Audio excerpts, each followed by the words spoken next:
आप सभी का इंजीनियरिंग मास्टर्स के इस ऑनलाइन वेब पोर्टल पर आपका हार्दिक स्वागत है।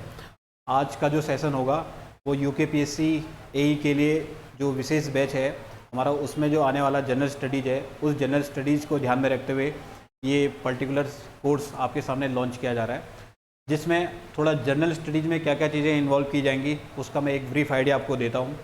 सबसे पहले जो जीएस वाला पोर्शन होगा, उस जीएस वाले पोर्शन में आपको पता होना चाहिए कि ज्योग्राफी, हिस्ट्री, पॉलिटी, इकोनॉमिक्स ये तो ट्रेडिशनली पूछी जाएगी। साथ साथ आपको उत्तराखंड और करंट अफेयर्स के क्वेश्चंस भी उसमें देखने को मिलेंगे। जैसा कि आपने प्रीवियस ईयर क्वेश्चन पेपर देखा होगा तो उसमें आपने देखा होगा कि इन मेन जीएस के पिलर्स के अलावा भी उत्तराखंड और करंट अफेयर्स के क्वेश्चन उसमें देखे गए हैं। ठीक है, तो इस जीएस के पोर्शन को हम बहुत ही ऑब्जेक्टिव रूप से कवर करते हुए, ज़्यादा सब्जेक्टिव ना जाते हुए हम इसको कवर करने की कोशिश करेंगे। और इसमें सबसे पहले हम शुरुआत कर रहे हैं हिस्ट्री से, और हिस्ट्री में भी वो पोर्शन जिसमें से सबसे ज़्यादा क्वेश्चन आपके पूछे जाते हैं, दैट इज मॉडर्न इंडिया। लगभग 60 से 70% आपको किसी भी एग्जाम में अगर देखेंगे तो वेटेज आपका मॉडर्न इंडिया का रहेगा। और मॉडर्न इंडिया का वेटेज इसमें रहता है तो आप देखेंगे सबसे पहला जो टॉपिक हम शुरू करेंगे वो करेंगे यूरोपियन कंपनीज का भारत में आगमन। भारत में यूरोपीय कंपनियों का आगमन, कौन कौन सी ऐसी यूरोपीय कंपनी थी जो भारत में आई और भारत में उनके आगमन का क्या कारण था, क्यों वो भारत की ओर आई, और कौन सी ऐसी कंपनी थी जो सबसे लंबे समय तक भारत में टिकी रही। ईस्ट इंडिया कंपनी अंग्रेजों के द्वारा जो स्टैब्लिश थी उसको हम देखते हैं कि वो सबसे ज़्यादा समय तक या सबसे लंबे समय तक भारत में रही थी, और 1947 तक भी हम देखते हैं भारत पर राज करने वाली वही कंपनी थी। तो शुरुआत करते हैं कि भारत में यूरोपीय कंपनियों का आगमन। सबसे पहले इनमें से जो आपका ऑब्जेक्टिव क्वेश्चन पूछा जाएगा उसमें आपकी अप्रोच रहनी चाहिए कि कौन कौन सी यूरोपीय कंपनियां भारत में आई और उनका भारत में आगमन का क्रम क्या था, वो कब इस्टेब्लिश हुई। तो आप देखोगे कि भारत में आने वाली सबसे पहली पुर्तगाली से या यूरोपीय कंपनी में देखें तो पुर्तगाली यहाँ पर सबसे पहले ऐसे यूरोपीय थे जो भारत में आते हैं। इसके बाद आने वाले थे डच, फिर थे अंग्रेज, और इनके बाद आए थे डेनिश, और अंत में हम देखते हैं कि फ्रेंच यहाँ पर आते हैं। इसी बुक में आपको स्वीडिश वगैरह भी दिए रहेंगे। जो मेन आपने ध्यान रखना है, इन पांचों के बारे में ध्यान रखना है। और भारत में इन पांचों को अंग्रेजों के द्वारा या अंग्रेजी ईस्ट इंडिया कंपनी के द्वारा रिप्लेस करके अपनी प्रभुसत्ता या अपनी सत्ता को यहाँ पर बिठाया गया था। तो यूँ कह सकते हैं कि इन सभी को भारत में अंग्रेजों के द्वारा क्या कर दिया गया था, रिप्लेस कर दिया गया था। सबसे पहले हम देखते हैं पुर्तगालियों के बारे में। पुर्तगाली जो भारतीय कंपनी है, भारत में आने वाली यूरोपीय कंपनी है। सबसे पहले 1498 में जब पुर्तगालियों के जो लीडर था, या यूँ कह सकते हैं पुर्तगालियों का जो व्यापारिक नेतृत्व था, वास्को डी गामा के नेतृत्व में हम देखते हैं कि 1498 में कालीकट, केरला के कालीकट नामक जगह पर ये भारत में सबसे पहले पहुंचता है। और वहाँ पर इसका जो स्वागत किया गया था वो वहाँ के राजा थे जमोरिन। जमोरिन नाम का एक सानी शासक था जिसने कालीकट पे 1498 में वास्को डी गामा का स्वागत किया था। यह यूं कहें, किसी बुक में आपको देखेगा कि भारत आने वाले पहले व्यापारिक मार्ग की खोज किसके द्वारा की गई, पुर्तगाली के द्वारा। कौन सा ऐसा पुर्तगाली था जो सबसे पहले भारत आया, वास्को डी गामा। कहाँ पर पहुँचा, कालीकट पे। किसके द्वारा इसका वहाँ पर स्वागत किया गया था, जमोरिन के द्वारा। और भारत में आने वाला पहला ही जो पुर्तगाली होगा वो भी कौन होगा, वास्को डी गामा। ठीक, वास्को डी गामा। इसके बाद भारत में आने वाला दूसरा पुर्तगाली था Pedro Alvarez Cabral, PAK, Pedro Alvarez Cabral. ये वो व्यक्ति है जो वास्को डी गामा के बाद 1500 ईस्वी में भारत में पहुंचता है। फिर भारत में वास्को डी गामा जब आता है 1498 में, तो हम देखते हैं कि वो यहाँ से बहुत सारा मसाले वगैरह का जो व्यापार करके जहाज़ों में भर के वापस ले जाता है। और इतना सुनने में या पढ़ने में आता है कि जब वो वापस पुर्तगाल पहुँचा था और अपने साथ वो जितने भी मसाले वगैरह या व्यापारिक चीज़ें ले गया था उससे वहाँ वो 60 गुना लाभ कमाता है। इसकी वजह से अन्य यूरोपियों को भी क्या लगता है, भारत में आने के लिए एक सुनहरा अवसर दिखता है। और इसी के तुरंत बाद आने वाला दूसरे नंबर पर था पेड्रो अल्वारेज कैब्राल। फिर पुर्तगाल में जब ये इतना सारा धन कमा लेता है वास्को डी गामा, तो 1502 ईस्वी में वापस भारत में आता है। और भारत में 1502 के बाद तीसरी बार 1524 में ये भारत में आता है। कुल मिलाकर अगर देखा जाए तो भारत में वास्को डी गामा कितनी बार आया था, 3 बार। और जब 1524 में ये भारत में आता है तो ये इसकी मृत्यु भी 1527 के आसपास बोली जाती है कि भारत में ही इसकी मृत्यु हो गई थी। ठीक है, तो ये भारत में आने वाला यात्रियों का क्रम। अब देखें, जब पुर्तगालियों को लगा कि भारत से उनको अच्छा खासा व्यापार हो रहा है, तो व्यापारिक कंपनी के साथ साथ उन्होंने यहाँ पर अपनी फैक्ट्रियाँ वगैरह लगाने भी स्टार्ट की। और उन्होंने जब फैक्ट्रियाँ वगैरह लगानी स्टार्ट की तो उन्होंने अपने इस फैक्ट्रियों के संचालन के लिए, या यूँ कहें कि पुर्तगाली सत्ता को भारत में देखने के लिए अपने द्वारा गवर्नर नियुक्त करके भारत में भेजे गए। और इसी क्रम में हम देखते हैं कि भारत में आने वाला पहला पुर्तगाली गवर्नर, बिल्कुल ऑब्जेक्टिव अप्रोच रखिएगा। और चूंकि आपको यूकेपीएससी एई की तैयारी करनी है, या किसी पीसीएस वगैरह या पर्टिकुलरली जीएस ओरिएंटेड एग्जाम की तैयारी नहीं करनी है, तो आपको इन डेप्थ न जाते हुए अपनी अप्रोच को बिल्कुल ऑब्जेक्टिव रखिएगा।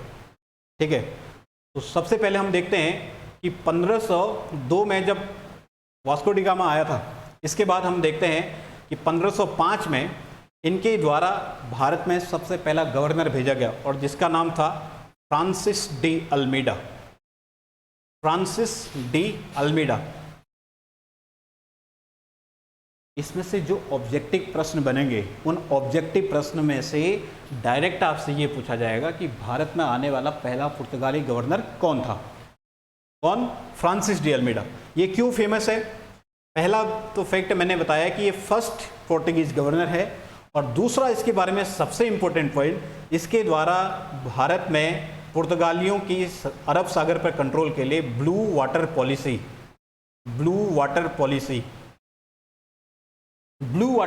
को अपनाया गया। ब्लू वाटर पॉलिसी क्या था? सीधे सीधे क्वेश्चन, भारत में किसके द्वारा अरब सागर पर नियंत्रण हेतु ब्लू वाटर पॉलिसी? अगर वो साम्राज्य पूछता है, कंपनी पूछता है तो पुर्तगाली, कंपनी के पर्टिकुलर किसी पर्सन का नाम पूछता है तो Francis de Almeida. Blue water policy क्या है? यदि आप भारत का ज्योग्राफिकल मैप देखो तो ये पश्चिमी घाट, ये पूर्वी घाट, ठीक है, ये वेस्टर्न कोस्ट, ये ईस्टर्न कोस्ट। वेस्टर्न कोस्ट अरब सागर, भारत में जितने भी यूरोपीय व्यापारी आ रहे थे वो इसी वेस्टर्न कोस्ट से आ रहे थे। तो पुर्तगीज जो थे केरला पे सबसे पहले कालीकट पे यहाँ पहुँचे, तो उन्होंने जब यहाँ पर अपना जमोरिन के द्वारा जब इनका स्वागत किया गया, कोचीन में फैक्ट्री लगाई, तो उसके बाद देखा कि इस अरब सागर के द्वारा जितने भी व्यापारिक मार्ग से या जो भी व्यापारी इस अरब सागर से जाएगा उस पर भी वो क्या कर सकते हैं? अपनी चुंगी लगा सकते हैं, टैक्सेस लगा सकते हैं। ठीक है, तो इस अरब सागर पर व्यापारियों से टैक्स लेने की पद्धति को बोला गया है, इस सिस्टम को बोला गया ब्लू वाटर पॉलिसी। ठीक है, तो इन दो चीज़ों के लिए आप याद रखिएगा, ब्लू वाटर पॉलिसी। अब ब्लू वाटर पॉलिसी क्या थी कि पुर्तगीज ने अपनी नौसेना को कह सकते हैं एक हिसाब से अरब सागर पर क्या कर दिया? स्टेब्लिश कर दिया। ठीक है, दूसरा गवर्नर भारत में आने वाला दूसरा गवर्नर 1510 ईस्वी में ये था फ्रांसिस डी अल्बुकर्क।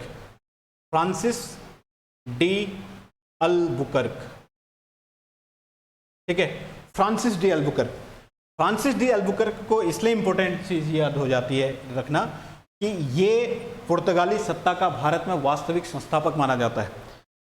किसने पुर्तगालियों को वास्तविक रूप से भारत में इस्टेब्लिश किया? तो answer will be Francis de Albuquerque. ठीक है, अल्बुकर्क वही व्यक्ति है जिसने भारत में पुर्तगालियों की सत्ता को वास्तविक रूप से स्थापित किया। दूसरी चीज इसके बारे में याद रखनी है कि ये वो पहला व्यक्ति है, पहला पुर्तगीज है या पहला यूरोपीय है जिसने भारत के किसी क्षेत्र पर अपना अधिकार किया था, या भारत के किसी क्षेत्र को कब्जाने वाला। जब यूरोपीय आ रहे हैं तो ऐसा पहला कौन यूरोपीय है? पुर्तगीज। ऐसा कौन सा पुर्तगीज है जिसने भारतीय के किसी क्षेत्र को अपनाया या अधिकार किया? तो अल्बुकर्क। किस क्षेत्र को अपनाया? गोवा को। ठीक है, गोवा। कब अपनाया या कब उस पर अधिकार किया, कब छीना? 1510 ईस्वी में। ठीक, तो आपसे डायरेक्ट क्वेश्चन पूछेगा, भारत में पुर्तगीज जो कि गोवा पर सबसे लंबे समय तक रहे थे, 1961 तक इनका यहाँ पर गोवा पर अधिकार था। कहने का तात्पर्य क्या है कि पुर्तगीज के द्वारा गोवा पर अपना अधिकार कब किया गया, किसके द्वारा किया गया, और कौन सी ऐसी कंपनी थी जिसने गोवा को कब्जाया था? तीनों याद रखेगा, पुर्तगीज, अल्बुकर्क, 1510। सबसे पहले जब पुर्तगीज यहाँ पर आए थे तो उन्होंने कालीकट के पास में कोचीन में अपनी पहली फैक्ट्री स्थापित की, और कोचीन को ही एक तरीके से फैक्ट्री का अपना केंद्र बनाया। कोचीन को, ठीक है, कोचीन कह सकते हैं, इनका राजधानी बोल दो, ठीक।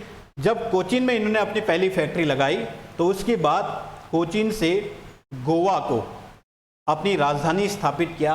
इसके बाद आने वाला जो गवर्नर था Nuno da Cunha, Nuno da Cunha, बस ये तीनों के नाम आप याद रखिएगा, अल्मीडा, अल्बुकर्क और Nuno da Cunha. Nuno da Cunha वो व्यक्ति है जिसने कोचीन से गोवा को, या यूं कहें कि पुर्तगालियों की भारत में राजधानी को गोवा स्थानांतरित करने वाला व्यक्ति कौन? नीनो डी कुन्हा, और वो ईयर है 1530, ठीक। इतनी सी आपको याद रखनी है बातें पुर्तगीज के बारे में। और पुर्तगीज जब भारत में आए थे,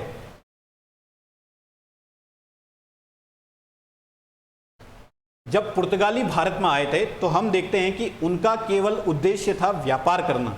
ऐसा हम पढ़ते हैं कि पोर्टुगीज कंपनी जो थी वो व्यापारिक कंपनी थी, लेकिन उनका जो हिडन एम था वो था यहाँ पर ईसाइयत का प्रचार करना, या ईसाई या धर्म का प्रचार करना, क्रिश्चियनिटी का प्रचार करना। अब ईसाई धर्म का प्रचार करने के लिए भारत में उन्होंने व्यापार के साथ साथ ईसाई धर्म का प्रचार प्रसार शुरू करना किया। यहाँ पर उनके द्वारा जो धार्मिक पुस्तकें थी उनकी छपाई वगैरह शुरू की, और जब धार्मिक पुस्तकों की छपाई शुरू की, बोलते ही मैं बोलूँगा, तो भारत में आप याद रखिएगा कि ये अपने साथ छपाई के लिए प्रिंटिंग प्रेस भी लेकर आए, प्रिंटिंग प्रेस। और इसलिए ये आपका पॉइंट इंपॉर्टेंट हो जाता है, क्योंकि पहली बार भारत को प्रिंटिंग प्रेस देने का श्रेय अगर किसी को जाता है छपाई वगैरह के लिए, तो वो जाएगा किसको? पुर्तगालियों को। दूसरी, जैसे ही बोलूँगा कि प्रिंटिंग प्रेस पुर्तगालियों के द्वारा भारत में लाई गई, तो भारत में प्रिंटिंग प्रेस के द्वारा पहली बार यदि कोई किताब छापी गई थी तो ईसाई धर्म की किताब, या ईसाई धर्म के प्रचार प्रसार के लिए उनकी अपनी धार्मिक किताब, गोवा में इसका क्या हुआ था? पहली बार प्रिंटिंग हुआ था 1556 के अराउंड, ठीक। तो ये आपने पॉइंट याद रखना है। दूसरी दिन भारत में हम देखते हैं तंबाकू, तंबाकू को भारत में लाने का श्रेय भी पुर्तगालियों को जाता है। तीसरा, आलू, अनानास, संतरा, ऑरेंज, मूंगफली, है ना, अंगूर, ये कुछ ऐसे चीज़ें हैं जो भारत में लाने का श्रेय जाती हैं किसको? पुर्तगालियों को, ठीक। तो इस तरीके से आपने देखा कि पुर्तगीज भारत में प्रिंटिंग प्रेस ला रहे, गोवा पे पहली प्रिंटिंग प्रेस के द्वारा पहली पुस्तक छापी गई 1556 में, भारत में तंबाकू लाने का श्रेय, भारत में आलू, अनानास, संतरा, मूंगफली, अंगूर इत्यादि लाने का श्रेय। बस आपको यूरोपीय कंपनी में से पुर्तगालियों में अगर कोई आपसे पूछता है क्वेश्चन बनता, तो इससे बाहर आपका कोई भी क्वेश्चन नहीं बन सकता। नेक्स्ट, इसके बाद आने वाले थे कौन? डच। डच सेकेंड नंबर पे आने वाले कंपनी डच, ठीक है। डच कहाँ के निवासी? नीदरलैंड के निवासी को बोला जाता है डच, ठीक है। हुआ क्या कि 1595 में एक डच व्यापारी यहां पर आता है जिसका नाम था कार्नोलियस हाउटमैन। कार्नोलियस हाउटमैन ये यहां पर आता है, और इस तरीके से घूमते फिरते हुए जब भारत में पहुंचता है तो उसको भी यहां पर अपने स्कोप दिखाई देते हैं किस तरीके से पोर्टुगीज यहां पर स्टेब्लिश है। और 1602 में डच कंपनी स्थापित होकर पहली बार 1605 में भारत में पहुंचती है, और भारत में ये मसूलीपट्टनम में अपनी पहली फैक्ट्री स्टैब्लिश करते हैं। डचों का भारत में बहुत बड़ा योगदान अगर कुछ है तो वो है कि इन्होंने भारतीय कपड़े को, जो हमारा टेक्सटाइल वर्क है, इस टेक्सटाइल वर्क को अंग्रेजों या पुर्तगीज क्या कर रहे थे कि यहाँ पर से उन्होंने कच्चा माल उठाया और उसको क्या कर दिया? यूरोप में ट्रांसफ़र कर दिया। लेकिन जो डच थे, डचों ने भारतीय कपड़े को यहीं पर तैयार करके यहीं पर कपड़े बनाना पहली बार स्टार्ट किया, और ये तैयार कपड़े उसके बाद ये भेजते थे। अर्थात अगर हम कहें कि भारतीय कपड़े को निर्यात की वस्तु बनाने का श्रेय किस कंपनी को जाता है, या कौन सी ऐसी यूरोपीय कंपनी थी जिसने इंडियन टेक्सटाइल्स जो वर्क हैं या भारतीय कपड़े हैं उनको एक्सपोर्ट का मटेरियल बनाया? तो वो कौन होंगे? डच, ठीक। देखिए, डच के बाद आते हैं अंग्रेज।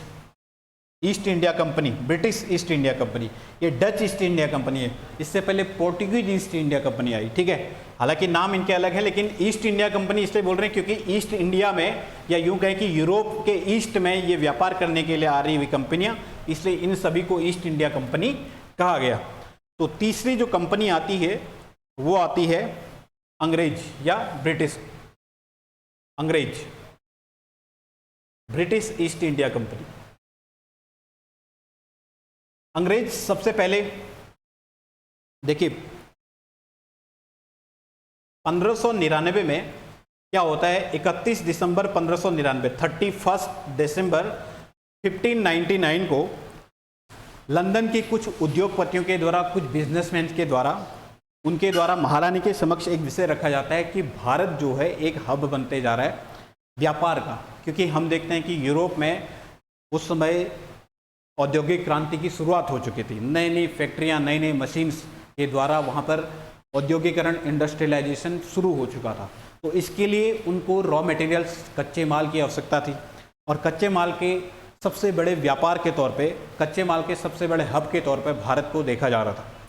तो जो इंग्लैंड में, लंदन में कुछ व्यापारियों के समूह के द्वारा महारानी विक्टोरिया के सामने प्रस्ताव रखा जाता है कि उनके लिए भी एक ईस्ट इंडिया कंपनी बनाई जाए, और जिसे ईस्ट इंडिया कंपनी को भारत में व्यापार करने का अधिकार दिया जाए। तब जाके 1600 में ईस्ट इंडिया कंपनी की क्या होती है, स्थापना होती है। और ईस्ट इंडिया कंपनी की जब स्थापना होती है तो जैसे ही इनको ऑर्डर दिया जाता है, इसी बीच महारानी की डेथ हो जाती है। और इसके बाद उनके जो वहाँ पर महाराजा थे, यूँ कहें कि जो प्रिंस हैं, जेम्स प्रथम, ठीक है, जेम्स प्रथम के द्वारा उनको एक ऑर्डर दिया जाता है, एक चार्टर दिया जाता है, किसका, भारत में व्यापार करने का, ईस्ट इंडिया कंपनी को भारत में व्यापार करने के लिए। और एक उसमें भारत में अगर देखा जाए तो इसके समकालीन जो सम्राट है, मुगल सम्राट अकबर, और अकबर के नाम का एक लेटर लिखा जाता है, संबोधित किया जाता है ब्रिटेन की तरफ से, उनके शाही परिवार की तरफ से। लेकिन जब तक ये अकबर के नाम का लेटर लेके हॉकिंस नामक जो इनका ब्रिटिश व्यापारी है या लीडर है या यात्री है, वो अकबर के दरबार में पहुंचता, अकबर की क्या हो चुकी है, मृत्यु हो चुकी। और 1605 में जब अकबर की मृत्यु हो जाती है, ये पहुंचता है 1608 में हॉकिंस। तो 1608 में उस समय किसका शासन चल रहा है, जहांगीर का, सलीम का, ठीक है। आपसे क्वेश्चन यहीं पर से पूछेगा, ब्रिटिश व्यापारी हॉकिंस भारत में जब हेक्टर नामक जहाज से वो आया था, सूरत पे पहुंचा था, तो उस समय भारत में किसका शासन था, और वो जिसके शासन में पहुंचता है वो प्रश्न पूछेगा, उसके द्वारा जो लेटर प्रस्तुत किया गया, या यूं कहें कि ब्रिटेन के शाही परिवार के द्वारा उसको जो लेटर दिया गया वो किसके नाम का था। नाम का पूछेंगे तो अकबर के नाम लिखा गया, लेकिन वो उस लेटर को लेके पहुंच रहा है कहाँ पे, जहांगीर के दरबार में। और आपसे ऑब्जेक्टिव में यही क्वेश्चन घुमा के पूछेगा, तो दोनों अप्रोच को आप याद रखिएगा, ठीक है। ब्रिटेन के द्वारा जब ये हॉकिंस भेजा गया, हॉकिंस पहुंचा था कब, 1608 में, और टॉमस रो नाम का एक दूसरा व्यापारी, ये भी जहांगीर के दरबार में, ये कब आया था, 1615 में। ये दोनों याद रखिएगा, टॉमस रो और हॉकिंस, ठीक है। अब देखिए, अंग्रेजों ने, कि हम सभी जानते हैं कि सबसे लंबे समय तक ये भारत में रहे, भारत में राज करने वाली सबसे लंबे समय तक की ईस्ट इंडिया कंपनी जो अगर है तो ब्रिटिश ईस्ट इंडिया कंपनी थी। तो कोई अगर सबसे लंबे समय तक अगर राज कर रहा है, ये अंग्रेज है यहाँ पे, ठीक है। अगर अंग्रेज चाह रहे हैं कि भारत में केवल इन्हीं की क्या रहे, सत्ता रहे, या भारत से केवल यही व्यापार करे, तो यहाँ पर पुर्तगाली भी हैं, यहाँ पर डच भी हैं, यहाँ पर डेनिश भी हैं, यहाँ पर फ्रांसीसी भी हैं, यहाँ पर स्वीडिश भी हैं। अगर अंग्रेजों को यहाँ पर भारत में बने रहना है, टिके रहना है, तो क्या करना पड़ेगा, उनको पुर्तगालियों को, डचों को, डेनिश को, फ्रांसीसियों को भारत से हटाना पड़ेगा, तभी वो यहाँ पर व्यापार कर सकते हैं, मैक्सिमम प्रॉफिट कमा सकते हैं, क्योंकि व्यापार का उद्देश्य ये होता है कि मैक्सिमम लाभ कमाना, ठीक है। तो इसी क्रम में पोर्टुगीज के साथ उनके 16 से 11 में हम देखते हैं एक युद्ध होता है, स्वाली का युद्ध, ठीक है। स्वाली के युद्ध में पोर्टुगीज के ऊपर उन्होंने क्या विजय प्राप्त की थी। डचेस के बारे में अगर हम पढ़ें तो इनके बारे में पढ़ेंगे तो वेदरा का युद्ध, ठीक। वेदरा का युद्ध, वेदरा का युद्ध कब? 1759 में। डेनिस 1745 में ब्रिटिश ईस्ट इंडिया कंपनी को अपना सारा का सारा व्यापार सौंप के ही चले गए। बोले कि ब्रिटिश ईस्ट इंडिया कंपनी ही अब डेनिस की जो फैक्ट्रियाँ वगैरह थी उन पर अपना देखे, हम तो निकल रहे हैं भैया यहाँ से दक्षिण भारत की ओर या दक्षिण एशियाई देशों की ओर वो प्रस्थान करके चले गए। अर्थात भारत में डेनिस जो थे अपना सारा व्यापार 1745 में सौंप के चले गए, तो रहे अंग्रेज। अब इसके बाद बचे फ्रांसीसी। फ्रांसीसी वो यूरोपियंस हैं जिन्होंने अंग्रेजों को सबसे ज़्यादा कड़ी चुनौती दी। ठीक है, फ्रांसीसी। इसके बाद सबसे पहले आने वाले पुर्तगाली, उसके बाद डच, उसके बाद अंग्रेज, फिर आए डेनिश और सबसे अंत में आने वाले थे फ्रांसीसी। ठीक है, याद रखिएगा भारत में आने वाली सबसे पहली यूरोपीय कंपनी है या यूरोपीय हैं कौन? पुर्तगाली। और भारत से जाने वाले सबसे लास्ट यूरोपीय कंपनी कौन? पुर्तगीज। 1961 में जब इन्होंने गोवा को भारत को जब गोवा 1961 में पुर्तगीज से मिला था, तब जाके इनका यहाँ पर भारत में क्या हुआ था, अपनी कॉलोनीज को या उनका राज खत्म हुआ था। ठीक है, गोवा पे।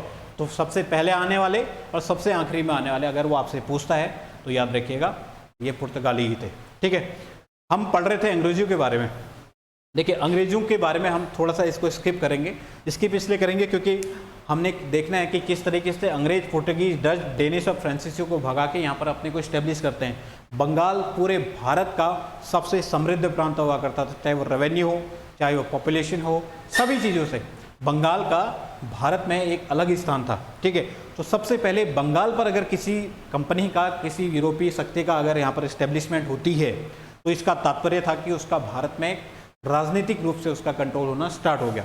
तो हम अंग्रेजों और फ्रांसीसी प्रतिद्वंद्विता के बाद देखेंगे कि किस तरह से बंगाल में अंग्रेजों की स्थापना होती है और उसके बाद वो धीरे धीरे पूरे भारत में इस्टेब्लिश होना शुरू करते हैं। इसलिए हम अंग्रेजों वाले पोर्शन को थोड़ा सा इसकी मुख्य धारा से हटके हम देख रहे हैं कि किस तरीके से डेनिश और फ्रांसीसियों के साथ वो लड़े और उन्होंने अपने आप को एक अकेली ईस्ट इंडिया कंपनी के तौर पर भारत में इस्टेब्लिश किया।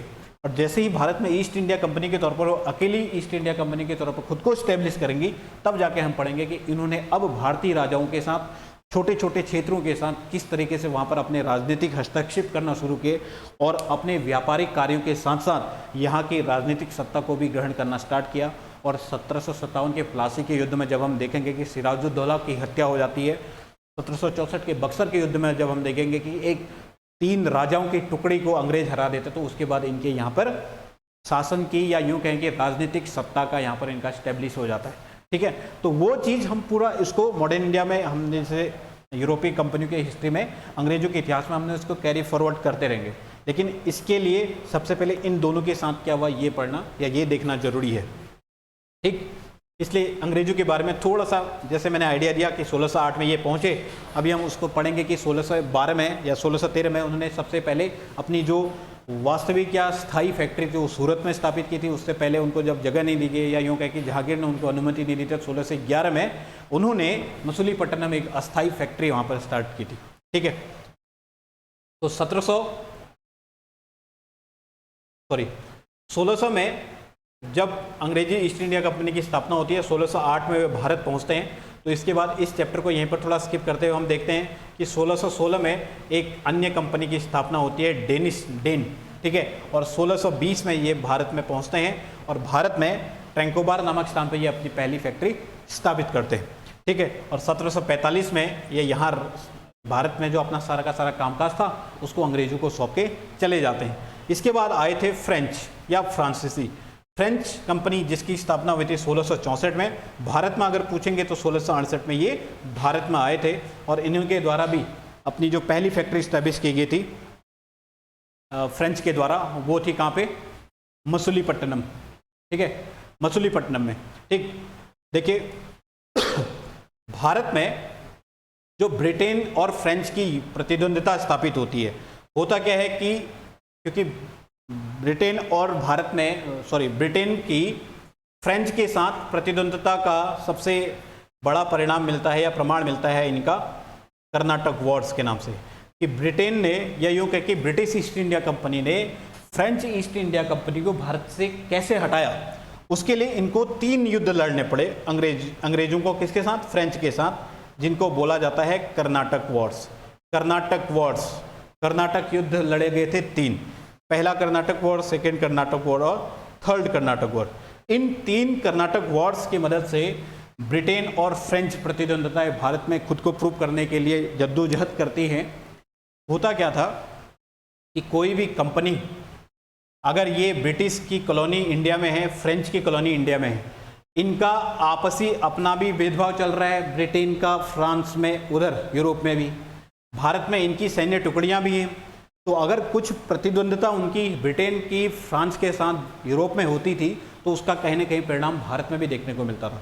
जब हम पहला कर्नाटक वॉर देखते हैं तो पहला कर्नाटक वॉर होता ही इसलिए है कि ऑस्ट्रिया पर अधिकार या उत्तराधिकार की लड़ाई होती, और ऑस्ट्रिया पर उत्तराधिकार की लड़ाई के लिए 1746 से 1748 के बीच में ये युद्ध हुआ था, पहला कर्नाटक वॉर।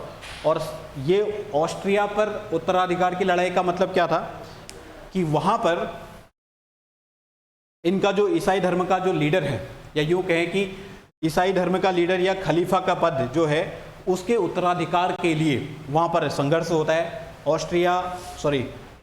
जो ब्रिटेन होता है वो वहाँ पर से अपने किसी व्यक्ति को नॉमिनेट करता है, फ्रांसीसी अपने किसी व्यक्ति को नॉमिनेट करते हैं, दोनों के बीच में संघर्ष चलता है, जिसके कारण ये युद्ध समाप्त होता है। ला शापेल नाम की एक जगह थी, ला शापेल नाम की एक जगह पे यहाँ पर एक ट्रीटी होती है, संधि होती है, और इस संधि के माध्यम से पहला कर्नाटक वॉर समाप्त होता है। दूसरा कर्नाटक वॉर क्यों हुआ, अगर मतलब ब्रिटेन और फ्रेंच आपस में क्यों लड़े फिर से, तो ये होता है उत्तराधिकार का भारत में लड़। हुआ क्या कि जिसमें ब्रिटिश और फ्रेंच वगैरह ये ईस्ट इंडिया कंपनी है, भारत में छोटे छोटे प्रिंसली स्टेट्स या रजवाड़े हैं। अब यहाँ पर कर्नाटक और हैदराबाद में इस समय ये कंडीशन बनती है कि इनके जो लीडर्स हैं या मुखिया हैं उनकी मृत्यु हो जाती है, और उनकी मृत्यु के बाद उनके उत्तराधिकारी कौन बनेंगे, इसके लिए हैदराबाद और कर्नाटक दोनों जगह पे क्या हो जाता है, संघर्ष देखने को मिलता है। और जैसा ही ये संघर्ष होता है तो इसी का मौके का फ़ायदा उठाते हैं अंग्रेज और फ्रेंच टुकड़ी उसको सपोर्ट करती है जिसको अंग्रेज टुकड़ी सपोर्ट नहीं कर रहे थे। अर्थात भारत में आपस में राजा या आपस में 2 राजाओं के गुट लड़ रहे हैं, और इसी का मौके का फ़ायदा उठाते हुए अंग्रेजों ने और फ्रेंच ने भी आपस में क्या कर लिया, एक दूसरे को सपोर्ट करते हुए। तो 2 राजा, 2 हिंदू राजा या 2 मुस्लिम राजा आपस में लड़ रहे हैं, तो एक गुट की ओर अंग्रेज चले गए, एक गुट की ओर फ्रेंच चले गए। हैदराबाद और कर्नाटक में ये संघर्ष हमारा चल रहा था, ठीक है। तो उत्तराधिकार की लड़ाई के चक्कर में 1749 से 1754 तक ये युद्ध हमारा चलता है, और इस युद्ध की जो समाप्ति होती है वो समाप्ति होती है हमारी पांडिचेरी की संधि से, ठीक है। अभी मैं इसका एक ट्रिक बताऊंगा कि किस तरीके से आपको ये तीनों युद्ध याद रख सकते हैं, तीनों किस संधि से समाप्त हुई, इसको भी आप याद रख सकते हैं। फिर तीसरा जो युद्ध हुआ कर्नाटक वॉर, तीसरा कर्नाटक वॉर था भारत में फ्रांसीसियों के अस्तित्व की अंतिम लड़ाई। यूँ कह सकते हैं कि जब तीसरा युद्ध लड़ा गया था, ये था यूरोप में, जब वर्ल्ड हिस्ट्री पढ़ेंगे तो उसमें एक फ्रांस और ब्रिटेन के बीच में सप्तवर्षीय युद्ध होता है।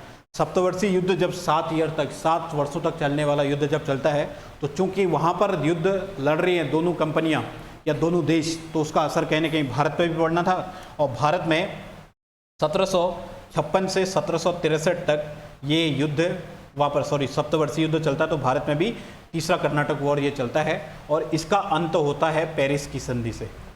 अब याद कैसे करें कि ब्रिटिश फ्रेंच प्रतिद्वंद्विता भारत में या कब कब कर्नाटक वॉर हुए, तो इसके लिए सबसे इम्पोर्टेंट चीज़ आप नोट कर लो कि कब लड़ा गए, ठीक है, इसका कारण क्या था और किस संधि से ये समाप्त हुए, और इनके बारे में क्या विशेष है, कि कोई विशेष फैक्ट अगर हो, ठीक है। सबसे ज़्यादा क्वेश्चन आपके इस पर्टिकुलर टॉपिक से अगर वो ब्रिटिश और फ्रेंच प्रतिद्वंद्विता के बारे में पूछेगा तो उसके लिए ये चार्ट हमेशा आपके पास याद रहना चाहिए, ठीक है। कब लड़ा गया था पहला युद्ध Karnataka war, second Karnataka war और थर्ड कर्नाटक वॉर, ठीक है। हम पढ़ रहे हैं कर्नाटक युद्ध, या इन्हीं को बोला जाता है कार्नेटिक वॉर्स। कार्नेटिक वॉर्स क्यों हुआ? भारत में अपनी अपनी जो जब मजबूत पकड़ थी उसको प्रूव करना था, फ्रांसीसियों को भी और अंग्रेजों को भी। तो यूं कह सकते हैं कि ब्रिटिश और फ्रेंच कंपनियों के बीच भारत में हुई संघर्षों को कर्नाटक वॉर्स के नाम से जाना जाता है। पहला कर्नाटक वॉर्स 1746 से 1748, दूसरा 1749 से 1754, तीसरा 1756 से 1763। कारण क्या था? पहले कर्नाटक वॉर का कारण था कि ऑस्ट्रिया का उत्तराधिकार, ठीक है, ऑस्ट्रिया पर उत्तराधिकार, ठीक, war of succession in Austria, ठीक है। दूसरा, भारत में उत्तराधिकार क्या युद्ध, उत्तराधिकार की लड़ाई किसके बीच में हो रही है? भारत में उत्तराधिकार की लड़ाई या उत्तराधिकार का संघर्ष यहाँ पर के लोकल प्रोविंसेस या लोकल प्रिंसली स्टेट्स के जो राजा थे उनके अपने सक्सेसर के लड़ाई। तो war of succession in Indian princely states दूसरा। और तीसरा युद्ध कब लड़ा गया? 1756 से 1763 में, और इसके लिए बोलते हैं 7 year war between English and French. British और फ्रेंच नागरिक देश, ब्रिटिश और फ्रेंच के बीच में, ब्रिटेन और फ्रांस के बीच में सप्तवर्षीय युद्ध किस संधि के माध्यम से ये समाप्त होते हैं? तो अगर आपसे ये पूछा जाए तो आप शॉर्ट ट्रिक लिखिए इसके, ला पापे। ला पापे, ला पापे, ला पापे मतलब ला शापेल, ला शापेल की संधि, पांडिचेरी की संधि, पौंडीचेरी की संधि और पेरिस की संधि, ला पापे, ये याद रखिएगा, ठीक है। इनके बारे में कुछ विशेष पॉइंट है ऐसा कि क्या हुआ था। तो पहले कर्नाटक वॉर को आप सेंट टोमे का वॉर भी कहा जा सकता है। सेंट टोमे, सेंट टोमे का war, war of Saint Thome के नाम से भी पहला कर्नाटक युद्ध जाना जाता है। दूसरा कर्नाटक युद्ध पांडिचेरी, इसमें हुआ था वॉन्डीवॉस का युद्ध, सॉरी, इसमें हुआ था एम्बूर का युद्ध, अंबूर का युद्ध, अंबूर का युद्ध, ठीक है। और तीसरा कर्नाटक वॉर, इसमें हुआ था वॉन्डीवॉस का युद्ध, वॉन्डीवॉस का युद्ध। वॉन्डीवॉस का युद्ध लड़ा गया था 22 जनवरी 1760 को, और 22 जनवरी 1760 को लड़ा गया वॉन्डीवॉस का युद्ध ब्रिटिश के द्वारा फ्रांसीसियों के ऊपर अपनी जो सुप्रीमेसी है उसको स्टैब्लिश करना, या यूँ कहें कि फ्रांसीसियों का भारत में ब्रिटिश के द्वारा पूरा सुपड़ा साफ, या फ्रांसीसियों का ब्रिटिश के द्वारा भारत में अस्तित्व का अंत अगर कोई माना जाएगा तो वॉन्डीवॉस का युद्ध। इसमें चूंकि इसके द्वारा फ्रांसीसियों का भारत में लगभग अंत तय हो गया, ठीक है। तो यहाँ से पूछा जाएगा कि कौन ऐसा था जो फ्रांसीसी की ओर से लड़ा था, या कौन ऐसा था जो ब्रिटिश की ओर से लड़ा था। मतलब ब्रिटिश गवर्नर या ब्रिटिश सेना प्रमुख कौन था और फ्रांसीसी सेना प्रमुख उसमें कौन था। तो यहाँ पर आपने याद रखना है कि जो अंग्रेजों की तरफ से लड़ा था उसका नाम था आयरकूट, या अंग्रेजों का नेतृत्व किसने किया था? आयरकूट, ठीक है। दोबारा लिख देता हूँ मैं, आयरकूट, इंग्लिश में भी यही नाम होगा इसका। और ये तो हो गया ब्रिटिश की ओर से, अंग्रेजों की ओर से सेना का नेतृत्व। और यहाँ पर जो था उसका नाम था काउंट डी लाली। आप इसको भूलेंगे नहीं, आप भूल भी नहीं पाएंगे, नाम ही ऐसा है। ये था हमारा फ्रेंच आर्मी की ओर से, या फ्रेंच लीडर था, जो भी कह सकते हैं। तो ब्रिटिश वर्सेस फ्रेंच में, और ये हार गए, ये जीत गए, और इन्होंने फ्रांसीसियों के ऊपर भी अपनी सुप्रीमेसी स्टेब्लिश कर दी। इस तरीके से हम देखते हैं कि 1760 के बाद भारत में अंग्रेज ही क्या होगी, एकमात्र यूरोपीय कंपनी होगी जो यहाँ पर अब स्वतंत्र है व्यापार करने के लिए। यूँ कहें कि यहाँ पर ये अपनी मनमर्जी से व्यापार कर सकते थे, ठीक है। तो इस तरीके से भारत में यूरोपीय शक्तियों का आगमन होता है, किस तरीके से यूरोपीय शक्तियाँ यहाँ पर आगमन के बाद इस्टेब्लिश होती हैं और उनमें जो अंग्रेज़ है वही सबसे आखिर में जाके इन सबको परास्त करते हुए भारत में अपने आप को इस्टेब्लिश करती है। ये चीज़ हमने आज के इस टॉपिक में पढ़ी।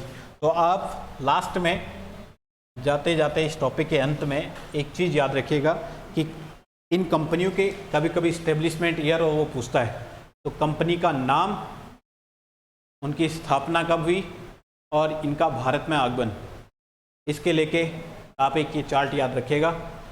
ठीक है, पहली पुर्तगीज थी, पहली कंपनी थी पोर्टुगीज, दूसरी कंपनी थी हमारी डच, तीसरी कंपनी थी हमारी अंग्रेज, चौथी कंपनी थी हमारी डेनिश जिनको बोलते हैं डेनमार्क के, और पांचवी कंपनी थी हमारी फ्रांस के। पोर्तुगीज स्थापना 1498, भारत में आगमन 1498, डच 1602, 1605, 1600 एंड 1608, 1616, 1620, 1664, 1668। ये चार्ट आपको याद रहना चाहिए। डायरेक्ट एक नंबर का क्वेश्चन आपका ऑब्जेक्टिव अप्रोच यहाँ से पूछ सकता है, कब स्थापना हुई और कब ये भारत में आए। उम्मीद है आपको इस लेक्चर से आज एक अप्रोच देखने को मिली होगी, एक मॉडर्न इंडिया में अंग्रेजों के इस्टेब्लिशमेंट को लेकर एक अप्रोच क्लियर हुई होगी।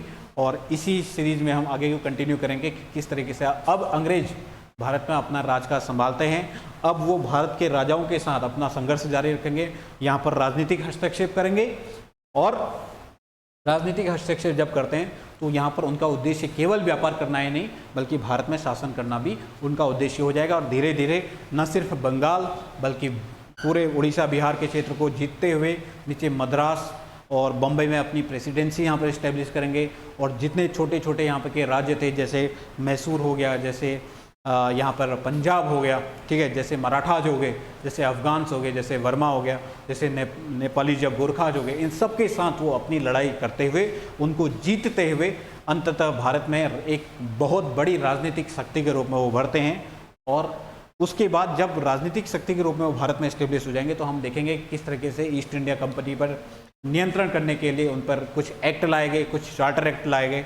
और जब कंपनी के द्वारा 1857 तक पहुँचते जब अत्याचार इतना बढ़ जाता है तो कंपनी को ही समाप्त करना पड़ता है ब्रिटेन की महारानी या ब्रिटेन के द्वारा, और वहाँ पर कंपनी के शासन को समाप्त करके तब प्रत्यक्ष रूप से 1857 के बाद 1858 के अधिनियम के द्वारा ब्रिटिश क्राउन का यहाँ पर ताज इस्टेब्लिश हो जाता है, जो कि 1947 तक कंटिन्यू रहता है। तो इस अप्रोच के साथ हम मॉडर्न इंडिया को 1947 तक पढ़ेंगे। पुनः मिलेंगे आपसे नए वीडियो सेक्शन में, तब तक के लिए शुक्रिया।